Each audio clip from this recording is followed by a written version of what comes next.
بسم اللہ الرحمن الرحیم۔ السلام علیکم۔ آپ دیکھ رہے ہیں میرا یوٹیوب چینل تنویز آئیڈیاز۔ مسلمان ہونے کے ناطے ہم یہ دعویٰ کرتے ہیں کہ اللہ کے رسول حضرت محمد صلی اللہ علیہ وسلم ہمارے دلوں میں بستے ہیں، لیکن حقیقت میں دیکھا جائے تو یہ محض دعویٰ ہے۔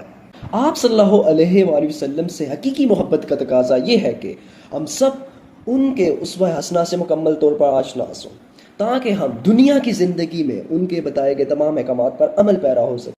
اسی تناظر میں آپ کے ساتھ ہمارے نبی آقا دو جہاں حضرت محمد صلی اللہ علیہ وآلہ وسلم کے بتائے کہ عید الفطر کے متعلق 10 اہم سنت اعمال شیئر کرنے کا شرف حاصل کروں گا۔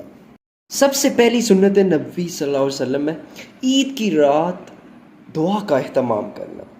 فرمان رسول اللہ صلی اللہ علیہ وسلم ہے کہ ان 5 راتوں کو دعا کبھی رد نہیں ہوتی: رجب کی پہلی رات کو، شعبان کی 15ویں رات کو، جمعرات کو، عید الفطر کی رات کو اور عید الاضحیٰ کی رات کو۔ دوسری سنت نبوی صلی اللہ علیہ وسلم صدقہ فطر کی ادائیگی ہے۔ عید الفطر کی نماز سے پہلے زکوٰۃ الفطر یا فطرانہ کی ادائیگی یقینی بنانا ضروری ہے۔ صاحب استطاعت پر لازم ہے کہ وہ گھر کے تمام افراد کا مقررہ فطرانہ ادا کرے۔ تیسری سنت نبوی عید الفطر کی نماز سے قبل غسل کرنا ہے۔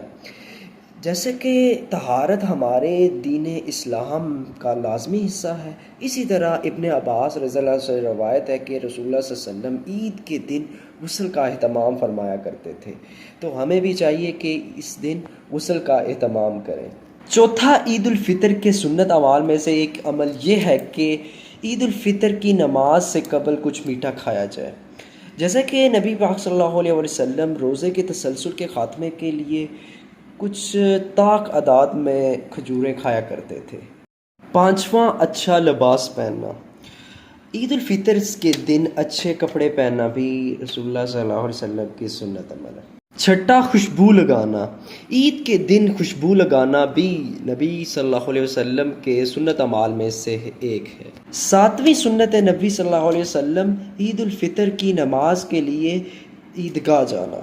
بخاری شریف کی روایت ہے کہ نبی پاک صلی اللہ علیہ وسلم نماز عید الفطر کی ادائیگی کے لیے عیدگاہ جایا کرتے تھے۔ آٹھویں سنت نبوی تکبیر عید پڑھتے ہوئے نماز عید کے لیے جانا۔ اللہ اکبر لا الہ الا اللہ واللہ اکبر اللہ اکبر وللہ الحمد، یہ تکبیر ہے جسے پڑھتے ہوئے نماز کی ادائیگی کے لیے جانا سنت عمل ہے۔ نواں سنت عمل عید کی مبارکباد کا تبادلہ کرنا ہے۔ عید کی نماز کی ادائیگی کے بعد دوسرے مسلمان بھائیوں سے عید کی مبارکباد پیش کرنا سنت عمل ہے۔ بخاری شریف کی ایک روایت ہے کہ مسلمان اس دعا کے ساتھ ایک دوسرے کو عید کی مبارکباد پیش کرتے تھے: اے اللہ ہمارے اور تمہارے روزے اور عبادات قبول فرما۔ عید الفطر سے متعلق 10ویں سنت نبوی صلی اللہ علیہ وسلم یہ ہے کہ ایک راستے سے جانا اور واپسی کا دوسرا راستہ اختیار کرنا۔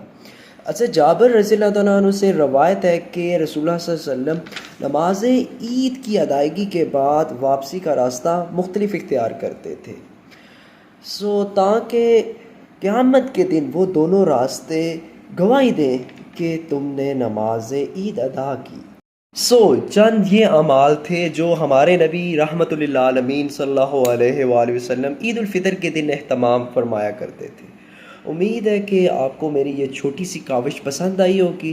اللہ سے دعا ہے کہ اللہ ہمیں ان سنت اعمال پر عمل پیرا ہونے کی توفیق عطا فرمائے۔ جزاک اللہ۔